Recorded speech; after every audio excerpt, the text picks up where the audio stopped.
Good morning, everyone. I'm Seung Ju Choi from Dr. Jeong-yeol Yoon's lab in Biosystems Engineering, and today I present with the title of Detection and Remediation of PFAS by Counterplotting PFAS Transport Mechanism in Human Body. As we all know, PFAS has been used for several decades, and from 2000, human beings realized it is toxic to our body, and we tried to ban it. However, it's already been widespread, so causing some problems because it's not easily biodegradable.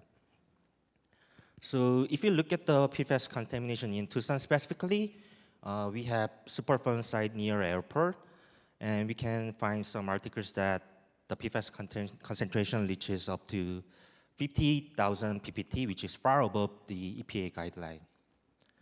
So currently, we normally use LC mass technology to detect PFAS. It's gold standard.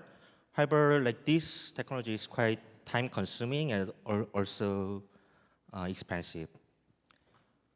On the other side, we have some technologies to remove PFAS, including adsorption, ion exchange, oxidation, and membrane processes. However, this kind of pre-existing process have their own limitations, such as low selectivity, low regeneration, use of chemicals, and also production of concentrated PFAS solutions. So we need to develop some technologies to detect and also remove PFAS with the better efficiency. So if you look at what happens when PFAS is intaken by human body, it causes various problems such as kidney cancer, testicular cancer, and also liver damage. So specifically, if we look at the relation between PFAS and liver, because PFAS is quite hydrophobic compounds by its long CF chain in its structure, it is known to bind to the albumin protein, which is transport protein, controls the osmotic pressure in the blood. So this PFAS bind to the albumin protein, is transported and catabolized in liver and being accumulated there and causing some problems. So our group previously utilized this phenomenon to detect PFOA specifically using BSA as representative albumin protein using paper-based microfluidic chips. This study was quite successful and published in Good Journal. And after this, we tried to expand our research scope. So here, we try to not only detect PFAS, but also to classify PFAS using 3 different types, which are PFOA, PFOS, and GenX, using 7 different types of reagents, basically protein and amino acid, having different molecular weight and isoelectric point. So what we used again was paper-based microfluidic chip, but here the videos are not played. But here we developed some system named SARSA, which is System Automated Loading for Sample Analysis.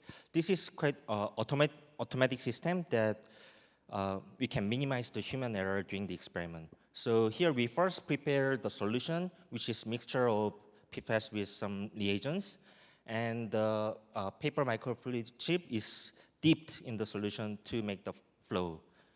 And this flow is mainly governed by Lucas-Washburn equation. And here we can see the flow distance or flow velocity is mainly affected by the surface tension of the solution. So we hypothesized that PFAS interact in a different way with the reagent, causing some changes in surface tension of the solution, leading to the changes in the flow velocity. So after the experiment, we did video analysis, and we can get a flow profile of the solution. And using this flow profile, we use initial 10 seconds of flow profile, which was 150 frame. And we developed random forest-based machine learning algorithm to detect and classify PFAS. And among the reagent condition, we chose top 4 reagent condition, which had highest detection and classification accuracy. And using the flow profile of those top 4 reagent conditions, we extracted some physical characteristics such as flow velocity, diffusion coefficient, and flow distance, and build another machine learning algorithm for detecting and classifying PFAS. So let's first look at the result of PFAS detection. So here we did binary classification, like to classify minerals and PFAS. So here minerals means like DI with some ions, basically bottled water, and PFAS means DI together with PFAS. So in the right side, confusion metric shows like our machine learning algorithm has quite high accuracy, which was above 90%. And if you look at the flow profile at different reagent condition, we can clearly see that like mineral samples has much faster flow profile, which can be due to two different reasons, which are PFAS itself is a anionic surfactant, so it decreases the surface tension of the solution. And together with that, mineral contains some ions, especially divalent ion like calcium, which can interact with reagent of our solution, can make the flow faster. So after this, we also try to assess the PFAS classification accuracy of our machine learning algorithm. And again, it showed quite high accuracy, which was above 90%. And from the flow profile, we can see in different reagent condition, each PFAS chemicals have different flow profile. That's why it made the accuracy of our algorithm to be high.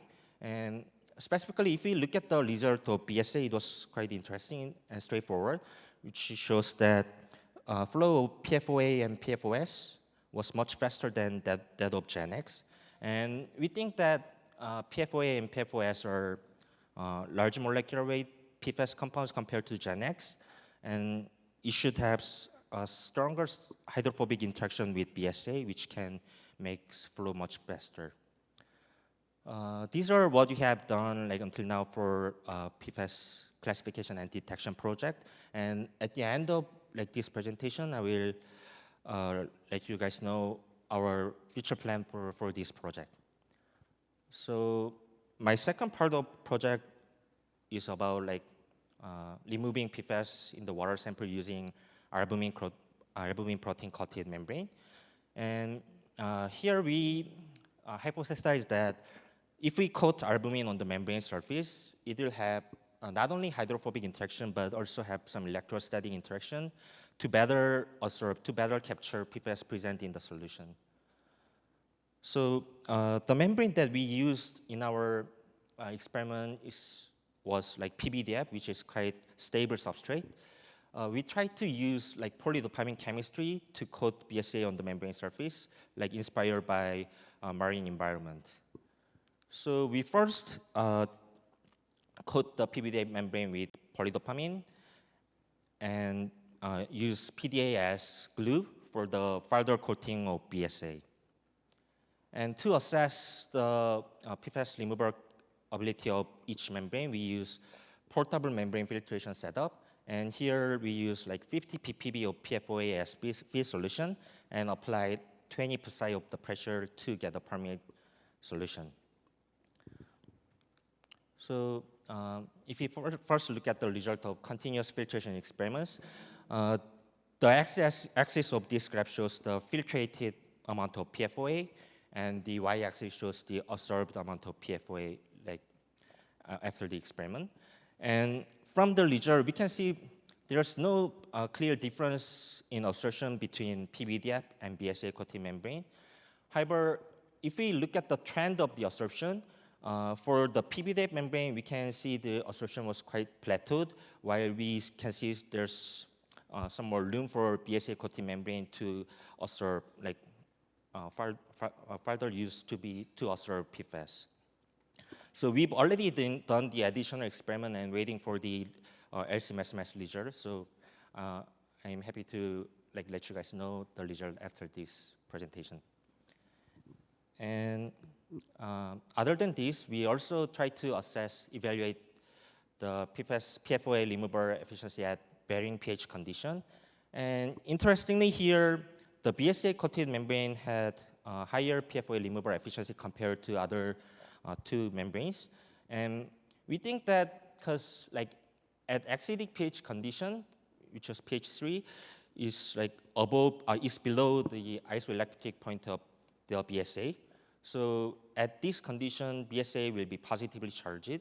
So it will not only have hydrophobic interaction with PFOA, but will also have some electrostatic interaction, which can lead to the higher removal efficiency. We also wanted to figure out the effect of ionic strength of the feed solution. And unfortunately here, when there's divalent ion calcium, specifically present in the feed solution, the PFOA removal efficiency of BSA membrane was significantly hampered.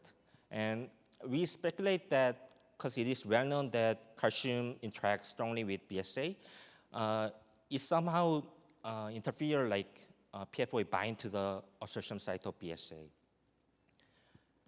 And finally, we also try to understand what happens when there's organics in our sample. Like, so we use humic acid as representative organics. And quite similar thing happened. When there's humic acid, BSA membrane shows quite lower removal efficiency of PFOA. And again, we think like humic acid compete with PFOA when binding to BSA. So that's what happened. That's what we think happened during the experiment. These are what we have done until now. And in the future, we would like to detect and classify and also remove PFAS in the field water sample. So we recently got wastewater, PFAS contaminated wastewater from Tucson water, especially from TARP site, like Tucson Airport Remediation Project site. And if you look at the PFAS concentration of this wastewater, most of PFAS chemicals are above the guidelines suggested by EPA, so it's quite problematic. So for the detection and classification project, we would like to use these samples as independent validation set to figure out our established machine learning algorithm really works well against this sample. And also for remediation project, we would like to use this solution as feed solution for our albumin-coated membrane to see whether it can effectively remove like PFAS present in the solution. That's all I prepared today, and thank you for One Health program and also our lab member to support me.